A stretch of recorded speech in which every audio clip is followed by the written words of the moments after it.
Hola, bienvenidos al espacio Libros con Alma. Soy Germán. Bueno, el contenido de este vídeo hoy es un poco, bueno, nace de una pregunta que me he hecho yo espontáneamente desde hace tiempo y que yo la lanzo aquí. Empieza con este interrogante, como tantas cosas en la vida. La pregunta es la siguiente.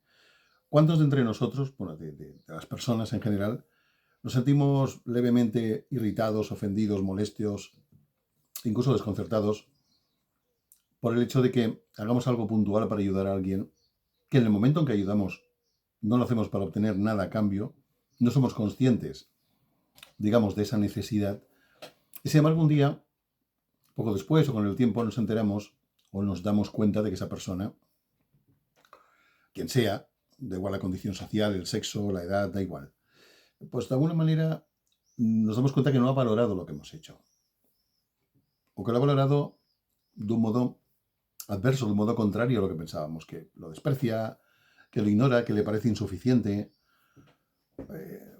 Y entonces, sorprendentemente, ¿cuántos de nosotros, y ahí está la pregunta, nos damos cuenta de que, aunque lo hicimos gratuita y espontáneamente, sin ninguna otra consideración, sea cual sea la ayuda que prestamos, eh, ¿cuántos de nosotros, a posteriori, si nos damos cuenta del cambio de esa persona, empezamos a sentir un leve resquemor? Puede ser muy leve, muy sutil, puede durar un rato, pero ha aparecido, ha nacido en nosotros. ¿Cuántos estamos así? ¿Cuántas personas hemos caído? Y seguramente de manera reiterada, en más de una ocasión a lo largo de los años, de la vida, ¿no? Pues yo os diré que muchas personas, no diré todas, y también depende de la magnitud de la ayuda, así sentirás ese resquemor. A lo mejor es algo muy leve, a lo mejor es algo más grave, te puede asentar dentro, lo puedes eliminar apenas aparece.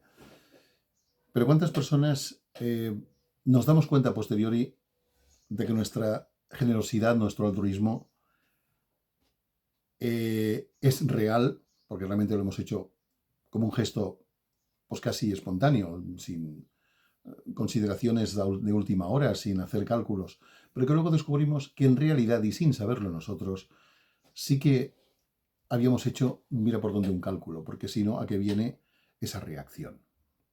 Fijémonos todos, yo por supuesto, el primero, bueno, uno más, no el primero ni el último, uno más. Fijémonos en lo que hace la naturaleza. La naturaleza ha sido parcialmente, localmente, regionalmente, puntualmente, ha sido destruida, despreciada, arrasada por el ser humano. Una y otra vez, a lo largo de una historia muy larga en el tiempo, una y otra vez, la necesidad humana de esparcir el caos a su alrededor, el caos en múltiples formas, pues ha destruido o ha ayudado a, pues eso, alterar el orden natural, y alterar el orden supone, pues dañarlo, es un daño. Destrucción, eliminación, contaminación, bueno, de eso hay muchísima gente que sabe muchísimo más que yo. Yo solo lo digo en plan genérico para que nos demos cuenta. ¿Qué hace la naturaleza cuando es arrasada por un incendio, producto de la mano del hombre, bueno, de la mano del ser humano? Contaminación de toda índole y en muchos lugares distintos, de todo tipo, en todo el mundo básicamente.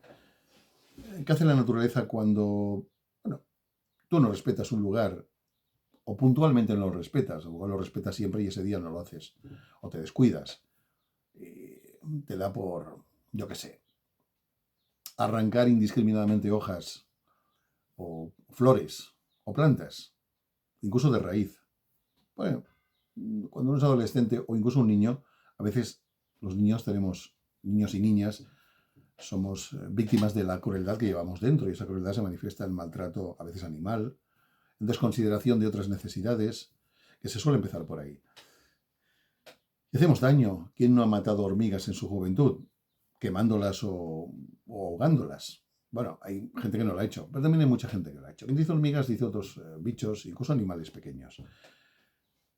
¿Y qué hacemos con las zonas naturales? Pues muchos las respetan y las aprecian y se conectan con la esencia de lo que la naturaleza es. No solo representa, sino que es realmente. Y sin embargo, tenemos, no todo el mundo, pero hay que reconocer que la humanidad tiene un cierto grado de violencia hacia un elemento clave que es la naturaleza en todo su esplendor.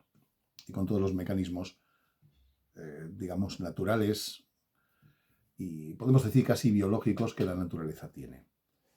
¿Y qué hace la naturaleza con todo eso? Desde tiempos inmemoriales.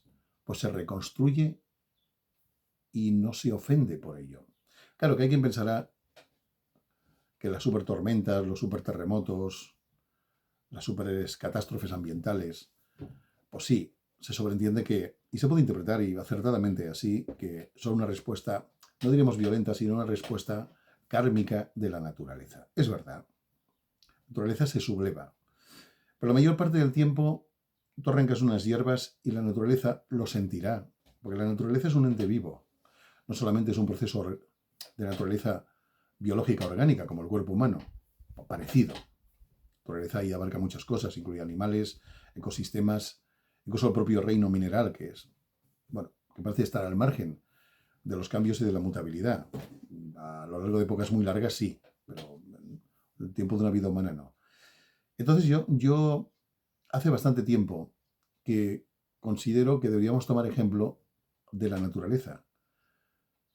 Pisamos muchas cosas, remodelamos muchas cosas. Pisamos muchas cosas, quiero decir, pues, bueno, pues no respetamos a veces las flores de todo tipo y condición. Hay quien ama las flores y quien sabe mucho acerca de ellas. Y hay quien desprecia aquello que ofrece belleza y sentido a la vida. Y lo tiene ahí, o cerca, o relativamente cerca, y lo ignora, que es una forma de desprecio, en este caso concreto. Y entonces, claro, vamos, digamos, viviendo de un modo, digamos, equivocado, creyendo que una planta no siente nada. Las rocas es otra historia, pero también tiene su punto. Eso es un tema de otro vídeo probablemente. Y los animales, claro, con los animales hay una historia violenta y también de amor, es como amor-odio, ¿no? Con los animales. También depende de qué especies y en qué momentos de la historia. Lo que quiero decir, en el fondo, tras tanta vuelta que le doy, es que la naturaleza nos sirve de ejemplo, no solamente como ejemplo de belleza, ejemplo de organización. Parece todo muy caótico en un bosque, pero está todo muy bien ordenado. Y hay entidades vivas, entidades con alma incluso, muchas. Hay muchos misterios acerca de esto, en los que no vamos a entrar por ahora. Pero yo os puedo decir con bastante convicción por mi parte, bastante seguridad, con bastante certeza, que el ego humano, porque ahí se esconde una forma del ego, entre otras, una forma sutil.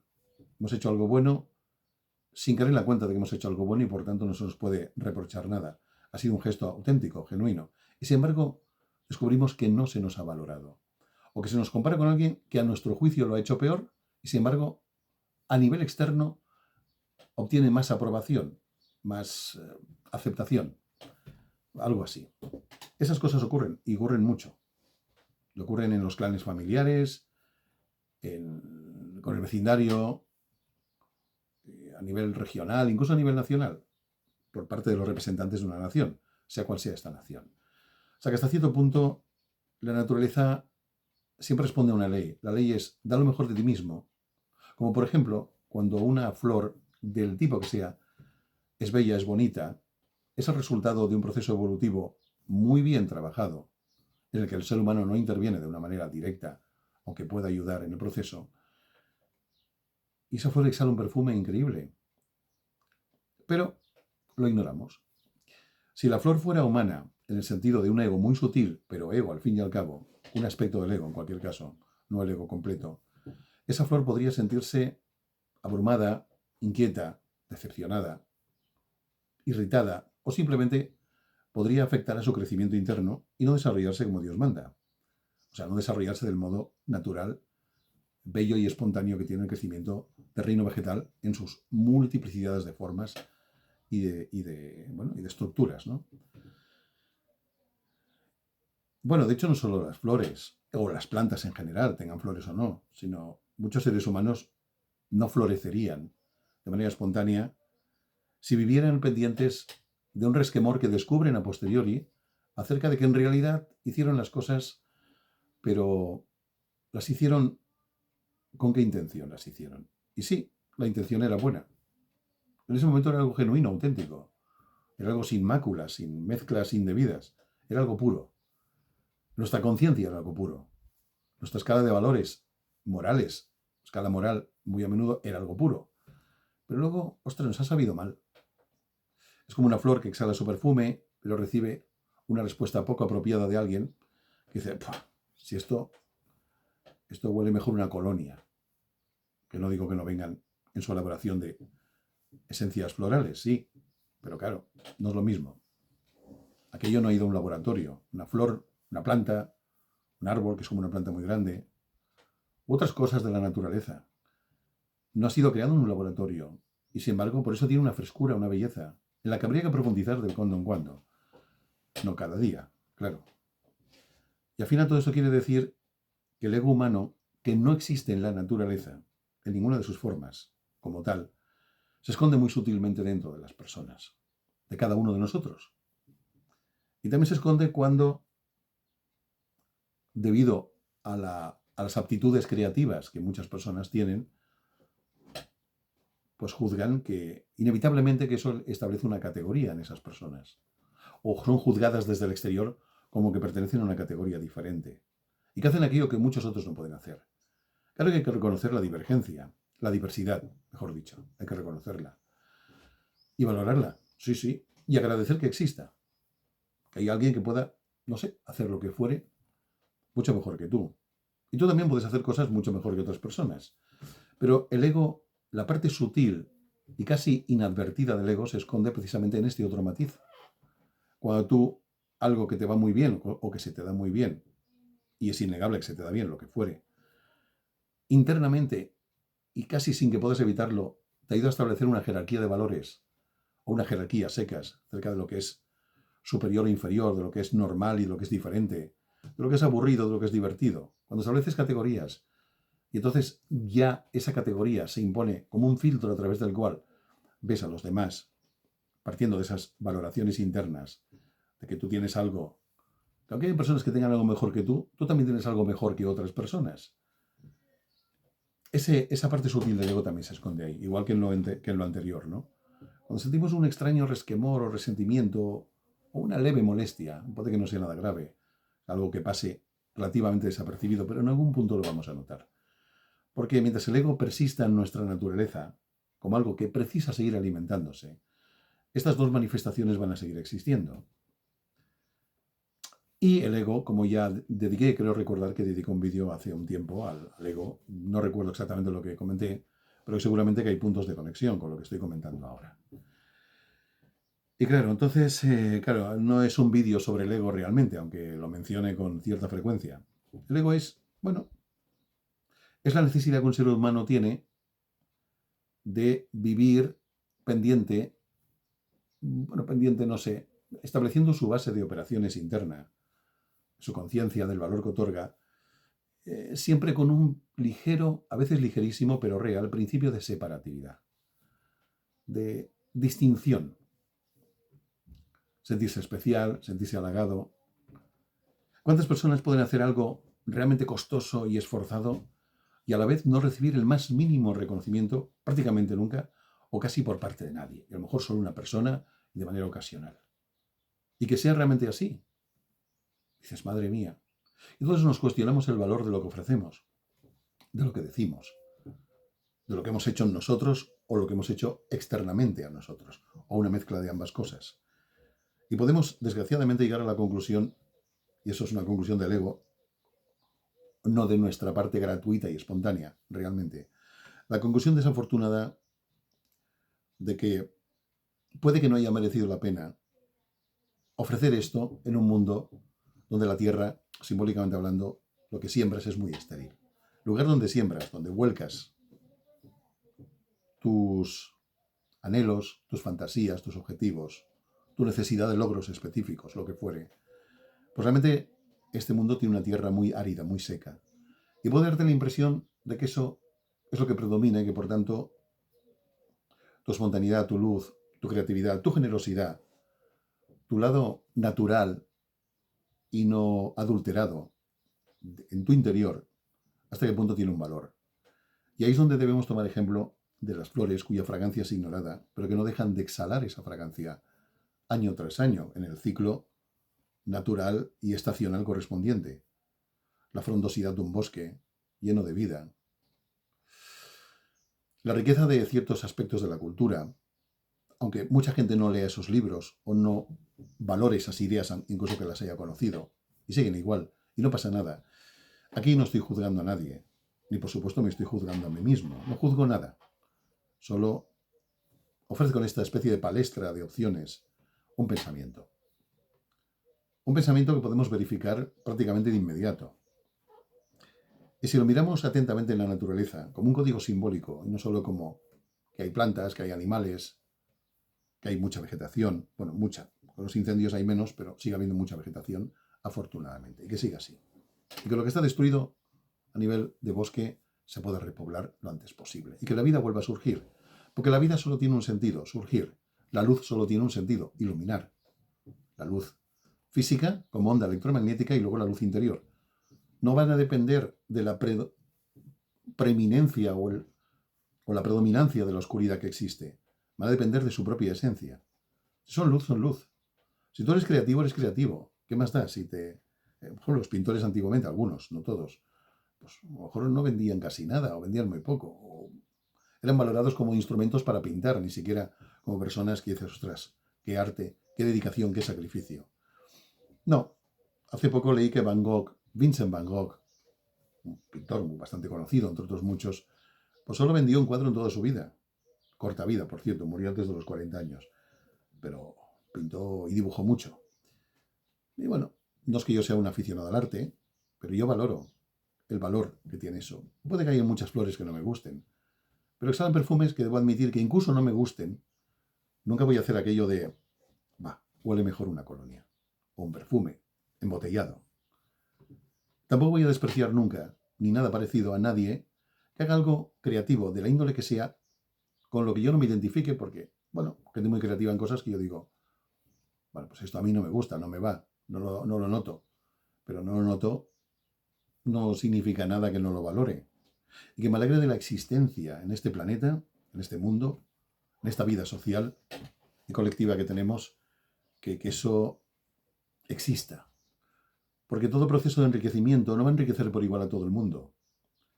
Pero hay como un proyecto extraño, cuyo origen es más o menos invisible, en muchos casos, que se va expresando a través de la humanidad para que aprendamos a crecer a través de la diversidad, de la aceptación de lo diferente. Hasta que descubras que lo diferente lo veías así porque no habías entrado en ti lo suficiente como para saber que lo diferente también forma parte de ti. Entonces cambias. A veces no es un proceso de cambio radical de un día para el siguiente o de un minuto al siguiente. Requiere tiempo, requiere asumir muchos procesos. Requiere reconocer las resistencias internas que inevitablemente aparecen para poder trascender. Pero cuando vayamos por un bosque o encontremos a alguien que tiene espontaneidad, no pensemos como mucha gente que, fíjate, todavía no ha madurado. Pensamos o decimos, algunos, otros no. Nunca nadie hace lo mismo que todo el mundo, siempre hay divergencias o diversidad, como he dicho antes. Y sí, a ciencia cierta, la naturaleza en su dimensión global, y no solo el parque o el bosque específico de al lado, y no solo las formas visibles de la naturaleza, sino incluso el sentido oculto, casi diríamos matemático que tiene la naturaleza, no lo ignoremos. Cuando nos desviemos y nuestro ego sutil ya no sea tan sutil y sea más evidente y controle nuestras valoraciones, ya no digo nuestras acciones, que también, sino nuestras valoraciones, regresemos a la simplicidad, al origen. Somos hijos de un proceso desconocido que tiene mucho más elementos naturales que no elementos creados en laboratorio. No fuimos hechos en un laboratorio, por lo menos lo habitual, salvo alguna rara excepción. Que con el tiempo será menos rara esa excepción, ya que vamos camino de no necesitar nacer bajo los procedimientos o los cánones biológicos normales. Nos puede construir en laboratorio. Bueno, tengo dudas acerca de la validez de ese proceso, pero tampoco lo voy a despreciar, ni a juzgar, simplemente dudas, como ser humano que soy. Y bueno, pues esta es un poco la historia, que es muy simple, pero tiene capas de profundidad. Tiene capas. Y esas capas necesitan ser profundizadas a su vez una tras otra. Así pues, lo natural debería, que es lo simple, debería establecerse como el baremo desde el que partimos para la realización de cualquier cosa. Si buscamos la excelencia excesiva, buscamos el logro excepcional, buscamos la fama completa. Nuestro juicio nos la imaginamos de un modo y luego a lo mejor es de otro, pero por imaginar y creer ya la tenemos establecida dentro. La fama, el éxito, el reconocimiento. Es normal buscarlo, es normal. Pero si nos aleja de la simplicidad, entonces no diré que es patológico, pero es peligroso. Porque el ego, si le damos alimento, va a destruir nuestra verdadera naturaleza. No es que destruirla, la va a encubrir. Va a hacer que directamente la ignoremos estando ahí presente. Por eso recordemos que cuando una flor no es valorada por su fragancia, un árbol por su majestuosidad, hay árboles majestuosos, quizá en otros países los haya más majestuosos, todos lo son. Muchas cosas. La belleza del sentimiento que te ofrece un animal que vive en tu casa contigo, lo que llamamos una mascota. Mal dicho, es un ser vivo que te acompaña en la evolución, sea un perro, un gato u otros tipos de animales. Si ignoramos todo eso, nos estamos desviando creyendo que seguimos un camino recto. De hecho, la naturaleza no tiene ángulos rectos. O no tiene rectas tal cual. Si no hay rectas, tampoco pueden haber ángulos rectos. Por una necesidad lógica, ¿no? Por un planteamiento lógico. Entonces, aceptemos la flexibilidad, la diversidad. Y si en la vida nos hacen como a una flor cuando ignoramos su perfume, o ignoramos la creatividad de un individuo porque no coincide con la nuestra, pues paremos a tiempo. No podemos evitar la aparición, pero sí podemos evitar que eso fructifique, que se desarrolle en exceso y que luego no haya posibilidad de retorno. Y entonces nos complicamos la vida creyendo que hacemos lo que consideramos que es beneficioso para nosotros. Y sí, indudablemente durante un tiempo te puede salir bien y puede ser muy beneficioso. ¿Pero a costa de qué? Luego nos preguntamos quiénes somos, de dónde venimos y a dónde vamos. Algunos lo preguntan y otros no. Para aquellos que se lo preguntan o están a punto de hacerse la pregunta, ahí tenemos una respuesta. Venimos de la simplicidad y vamos hacia la unificación. La diversidad es buena para moverse, es necesaria. Pero si ignoramos otras manifestaciones y si pretendemos que, aunque sea muy sutilmente y muy indirectamente, se nos valore por lo que creemos que somos, que es un poco a lo que venía la razón de este vídeo ya desde el inicio, pues vamos un poco desorientados. Y a lo mejor somos muy inteligentes o muy aptos para muchas cosas. Pero si nos fastidia, como si fuéramos una flor, que nuestro perfume, nuestra esencia interna, no sea valorada y nos resentimos por ello, aunque no lo digamos a nadie, que tarde o temprano esto se dice cuando te afecta de verdad, pero bueno, puede pasar que no lo digas. Entonces vamos mal orientados. Hagamos como la naturaleza, se nos pisa, se nos arranca, se nos destituye aparentemente del trono en el que nos habíamos sentado. No pasa nada. Siempre demos lo mejor de nosotros. Siempre, en toda circunstancia. No nos traicionemos a nosotros mismos. Seamos leales, para empezar, a nuestra auténtica y real naturaleza que iremos descubriendo conforme caminemos por la vía de la simplicidad. Un tipo de simplicidad en cualquier caso. Bueno, muchas gracias. Esto ha sido un poco confuso porque me he ido de un lado para otro, pero bueno, yo confío en que el mensaje en general haya sido correctamente transmitido. Y nada, aquí lo dejamos y si os gustan estos enfoques, ya sabéis, os suscribís al canal y por supuesto le dais al like. Pero no es una obligación, solo es una sugerencia. Muchísimas gracias y hasta el próximo vídeo. Gracias.